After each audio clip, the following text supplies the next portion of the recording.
Bonjour et bienvenue aux Assises européennes de la transition énergétique. Le thème de cette 18e édition, le champ des possibles dans les territoires. Nous allons parler aujourd'hui du rôle des réseaux de transport de gaz dans l'accompagnement des territoires en matière de transition énergétique avec vous, Monsieur Pierre Astruc. Bonjour.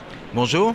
Vous êtes le secrétaire général de GRT Gaz. Alors, avant d'aller un peu plus en profondeur sur la révolution que rencontre le réseau de transport qu'est GRT Gaz, son adaptation avec les smart green, avec les nouveaux types de production, est-ce que vous pouvez nous présenter rapidement ce qu'est GRT Gaz ? Alors GRT Gaz, c'est le principal transporteur de gaz en France, donc du gaz transporté dans des tuyaux à très haute pression. Et c'est un des deux leaders européens au niveau du transport de gaz. C'est une entreprise industrielle, mais c'est aussi une entreprise de services qui fournit les services qui permet à tous les vendeurs de gaz d'amener le gaz dans les meilleures conditions et au plus bas prix possible chez le consommateur. Alors, en quoi c'est important d'être là en ce moment aux Assises européennes de l'énergie ? C'est important parce qu'en fait, c'est un lieu qui réunit les territoires sur le problème des énergies. Et nous sommes un réseau de transport. Donc historiquement, les réseaux, ça reliait les territoires, ça reliait les points de production et de consommation. Mais maintenant, c'est encore plus important du fait de deux grandes évolutions. La première évolution, c'est l'émergence de la production décentralisée. Donc les territoires, c'est à la fois de la production et c'est à la fois de la consommation, c'est pas uniquement de la consommation. Et le deuxième élément, c'est que les territoires, les métropoles, les régions ont de nouvelles compétences et un rôle majeur au niveau de l'énergie. Et ce qui est important pour nous, c'est que finalement, quand on regarde au niveau national, on a presque un peu un paradoxe. On a l'impression que le problème de l'énergie, c'est d'un côté le débat sur l'électricité nucléaire, énergie renouvelable, et de l'autre côté le problème du diesel. Or, en fait, l'énergie, c'est plus compliqué, c'est un mix énergétique. Et ce qui est bien, c'est que les territoires, ils sont sur le concret. Les élus locaux, ils veulent relier à la fois les enjeux économiques, les enjeux d'évolution de la transition énergétique, mais que les citoyens se retrouvent dedans. Et donc, ils sont sur des solutions pragmatiques. Et donc, on peut mettre en œuvre des évolutions de ce mix énergétique d'un point de vue pratique et non pas opposer les énergies les unes avec les autres, mais au contraire les combiner et d'avoir une approche par usage. Et ça, c'est le sens de notre action. On pense vraiment qu'on peut les aider dans cette évolution, dans cette combinaison des énergies. Ce que vous disiez, le gaz fait partie de la solution globale dans la transition énergétique. Pas que, mais il en fait partie. Oui, tout à fait. Le gaz, c'est une des énergies. Donc, historiquement, c'est une énergie évidemment qui est fossile, mais c'est celle qui émet le moins de CO2 parmi les énergies fossiles. Mais c'est aussi une énergie assez extraordinaire qui se combine extraordinairement bien avec les autres énergies. Elle a aussi des qualités propres et notamment le fait que, pour donner une image, RTE a récemment communiqué avec la Pointe de Froid sur le fait que la puissance électrique en France était de 100 MW. C'était très important. En gaz, c'est 140 MW. Et entre l'été et l'hiver, on a un coefficient 8, c'est-à-dire qu'on a une capacité à gérer les pointes de manière extraordinaire. Et deuxième élément, évidemment, pourquoi c'est une énergie qui va être particulièrement utile à la transition énergétique, au-delà de ses capacités propres, c'est le fait que petit à petit, ce gaz historique va être remplacé par du nouveau gaz qui est produit localement, du biométhane notamment, et qui lui, évidemment, est free CO2. Et donc, on va pouvoir combiner à la fois la puissance du réseau, toute la souplesse du gaz avec la capacité de stockage, avec le fait aussi qu'il est renouvelable et évidemment qu'il va totalement dans le sens d'un monde de moins en moins carboné. Vous disiez très justement que les territoires, les collectivités, quels que soient les échelons, sont concernés par des transformations avec des nouvelles compétences, l'impact de la loi NOTRe. De quelle façon vous les accompagnez très concrètement, ces territoires ? Nous considérons que nous avons un rôle à jouer, c'est quasiment dans notre mission de service public, on ne commercialise pas nos services de ce point de vue-là. Et il y a plusieurs facteurs, il y a plusieurs thèmes sur lesquels on peut les accompagner. Le premier d'entre eux, c'est la connaissance des données énergétiques. Vous pouvez on fournit à l'ensemble des régions, par exemple, l'ensemble des données énergétiques, notamment autour du gaz, mais on peut avoir une approche commune avec nos amis de RTE concernant la consommation. Donc pour eux, pour faire leur plan, pour avoir une connaissance de leur territoire, c'est évidemment un élément très très important.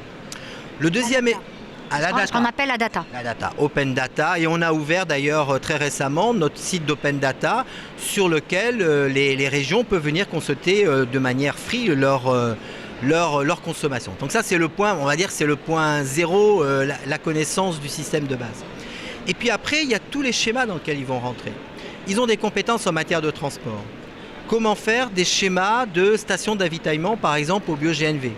Donc venir voir comment aider à cette transformation majeure, notamment des poids lourds, des véhicules utilitaires légers, pour aller vers du GNV ou du bio-GNV demain. Donc là, on peut les aider, on a des compétences autour de ça. On a des compétences évidemment techniques autour de ces sujets-là. Évidemment, tout ce qui concerne les schémas de développement du biométhane, la compatibilité entre les besoins de production, que ce soit les déchets urbains, que ce soit les déchets agricoles, et puis demain peut-être la pyrogazéification. Donc toute une thématique autour des déchets, autour du biométhane, mais autour de manière générale des nouveaux gaz qui vont se développer. Et puis évidemment tout ça dans une logique où il faut relier le producteur et le consommateur, regarder sur une boucle énergétique si la consommation est compatible avec la production décentralisée, rendre les réseaux intelligents, comme on dit avec le terme des smart grids, il est souvent utilisé en électricité, mais en gaz c'est pareil, on digitalise évidemment notre pilotage et tout ça, on souhaite en faire bénéficier les territoires et puis traduire concrètement par des engagements. Je vais vous donner 2 exemples concrets de cet engagement. Dans les stations d'avitaillement au GNV pour les véhicules. Nous sommes rentrés au capital d'une SEM qui a été montée en Ile-de-France par le CIGEIF, qui est un syndicat d'énergie en Ile-de-France, et nous avons pris des participations. Ce syndicat, sa vocation, c'est pas de vendre le GNV, mais de construire des stations qui vont ensuite être exploitées. Et en gros, ça va permettre à des acteurs qui ne peuvent pas avoir leur propre station de la partager, et donc la collectivité publique enclenche la dynamique et nous on souhaite l'accompagner. Deuxième exemple, Jupiter Milk, le projet de Power to Gas à Fos, où on a engagé 30 millions d'euros pour là développer une nouvelle filière, c'est-à-dire combiner encore une fois l'électricité et le gaz, c'est-à-dire on utilise l'électricité surabondante des ENR quand il n'y a pas une consommation suffisante, on fait une hydrolyse de l'eau, on produit de l'hydrogène et là on va aussi combiner ça avec du CO2 d'une usine et refabriquer du méthane, du CH4, qu'on va remettre dans nos réseaux. Et donc là, on voit le cycle de l'économie circulaire. On voit aussi le grand intérêt de combiner une approche multi-énergie au bénéfice d'usage pour les consommateurs et pour les territoires. La production décentralisée dont vous parlez, c'est le fait qu'il y a la possibilité d'avoir... C'est en lien avec l'autoconsommation qui est en voie de développement ou pas? Est-ce que vous pouvez préciser ce point-là? C'est 2 choses. Finalement, c'est 2 choses. Le premier élément, c'est que un consommateur peut vouloir être autonome, entre guillemets, être acteur vis-à-vis de l'énergie, en termes de pilotage de sa consommation, etc.